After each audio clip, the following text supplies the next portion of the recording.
श्री स्वामी चरित्राच्या पहिल्या अध्यायात विष्णुबुवांनी देवदेवता, गुरु, संत, कवी, महंतांना कार्यसिद्धीस जावं म्हणून आवाहन केले। दुसऱ्या अध्यायात स्वामींची प्रकट कथा सांगितली।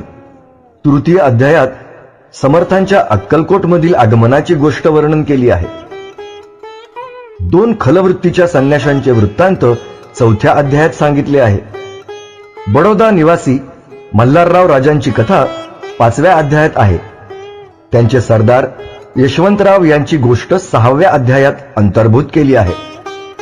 सातव्या अध्यायात विष्णुबुवा ब्रह्मचारींच्या महाराजांवर जडलेल्या भक्तीचं वर्णन आहे। आठव्या अध्यायात शंकररावांनी बांधलेल्या मठाची माहिती आहे। नवव्या अध्यायात शंकररावांनी बांधलेल्या मठाची माहिती आहे। चिदंबर दीक्षित यांचे वृत्त 10व्या अध्यायात आहे। 11, 12, 13व्या अध्यायात बाळाप्पाची इतिहास कथा उलगडून सांगितली आहे। 14व्या अध्यायात विष्णुबुवांनी भक्ती मार्गाचं निरूपण केलं आहे। 15व्या अध्यायात आपल्याला बसप्पा तेली यांची स्वामी भक्ती समजते।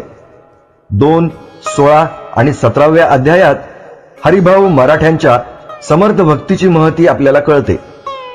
स्वामी सूत यांचे कनिष्ठ बंधू दादाबुवा समर्थ भक्त कसे झाले याची गोष्ट 18व्या अध्यायातून आपल्या समोर येते।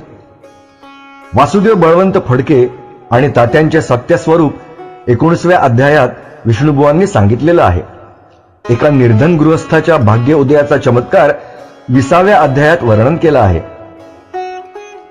ग्रंथ निर्मितीचं प्रयोजन सांगून विष्णुबुवा थोरात श्री स्वामी चरित्र सारामृताची समाप्ती करताना म्हणतात, स्वामी चरित्र सुंदर उद्यान, त्यातील कुसुमे वेचून, सुंदर माळा करोन, आला घेऊनी विष्णू कवी, आपुल्या कंठी तत्काल, घालोनी चरणी ठेविला भाल, सदोदित याचा प्रतिपाल, करावा बाळ आपुले। श्री स्वामी समर्थ।